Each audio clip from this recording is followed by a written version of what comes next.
見到呢種畫面，都唔知以後點樣面對廣東以外嘅粵菜啊！筲箕雞真係廣東雞嘅最尾一塊餅圖啊！呢種口味肯定係全國通用嘅。100個人心目中呢，就有100種雞嘅做法。今日去食嘅呢係筲箕雞啊，同埋今日去嘅呢間呢係黃埔平靚正嘅私房菜。我哋埋位睇呢個畫面就知今日有靚嘢食啊！哇！你喺裏面都係啲老港啊，好似喺度選錯館咁。你哋呢度係咪專門食嗰個一雞兩食啊？有係嘛？咁啊要一個一雞兩食。你兩份咋？係啊。冇事，食唔晒打包。我哋就衝住呢個嚟嘅。你哋呢個筲箕雞有冇人俾差評㗎？都好少。好少用呢種紙巾嘅喎，出邊啊！紙巾要錢啊，唔使啊！見到呢種畫面，真係唔知以後點樣面對廣東以外嘅粵菜啊！今日呢個一雞兩食真係相當有誠意啊！佢啲雞肉呢，就起片做咗呢個桑拿，呢個筲箕雞，佢啲雞骨呢，就攞嚟整咗個湯，試下個湯先，好靚。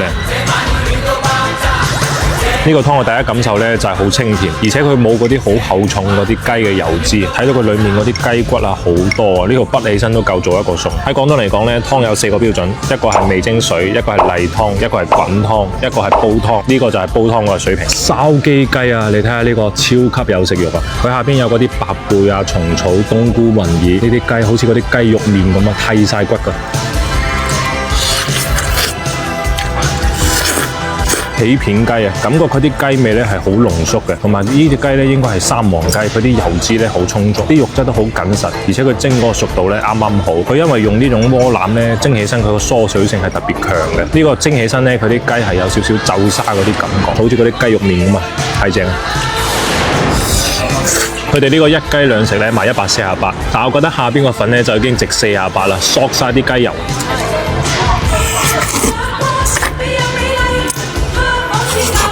除咗有雞油，佢仲有生油嗰啲香嘅喎，而且佢雞油咧浸晒落啲粉度，好似啲天然雞精落咗落啲粉度咁啊，不過差少少味嗰啲粉，但係整體都係好香好順。佢呢個扎底仲有啲白貝，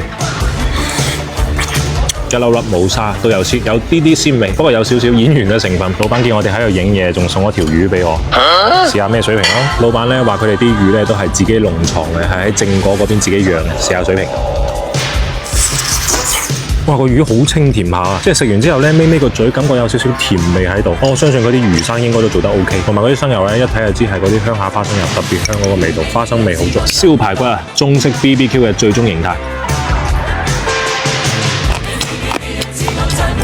哇！太對味啊！呢個燒排骨，呢種燒排骨係真係會爆汁嘅，同埋靚嘅燒排骨咧，一定係呈現嗰種焦糖色嘅。做燒排骨咧，一定要揀嗰啲厚肉嘅，厚肉嘅燒排骨先靚。同埋佢呢個沙薑粉同埋五香粉嘅味道好有層次。佢啲燒排骨咧，一定要焗透咗嗰啲香味先出到嚟。不過唯一唔好咧，呢個上得太快啦，應該係提前燒好，翻叮翻熱嘅。但係個味道真係可以。佢表面嗰層咧，嗰個蜜糖味十分足，而且佢撒咗啲芝麻，啲芝麻應該都係有炒過，十分香，香中帶香。鐵板魚泡啊！自從上次影完羅江咧，對魚泡係有少少陰影嘅。但係佢哋老闆講咧，魚泡係佢哋招牌，咁啊要試下。我終於 get 到新鮮嘅魚泡係點啊！係真係一啲腥味都冇，而且佢啫魚泡咧對比嗰啲啫內臟咧，魚泡咧係更加膠嘅，而且佢個脆感咧一啲都唔亞於嗰啲生腸啊，係好脆。但係唯一唔好咧，我覺得油啊多啲，呢個一定要趁住食，唔係等我停晒油之後咧，你係覺得會好油膩。呢啲先係真正新鮮嘅啫魚泡啊！某啲農莊學下嘢，總結下啦，依間店雖然啲菜式咧就普通啲，但係份量碟頭都係相當足嘅，同埋佢哋個秘笈咧都好明顯，就係新鮮，無論雞啊、魚片啊、魚泡啊都係新鮮嘅。呢間值得推薦。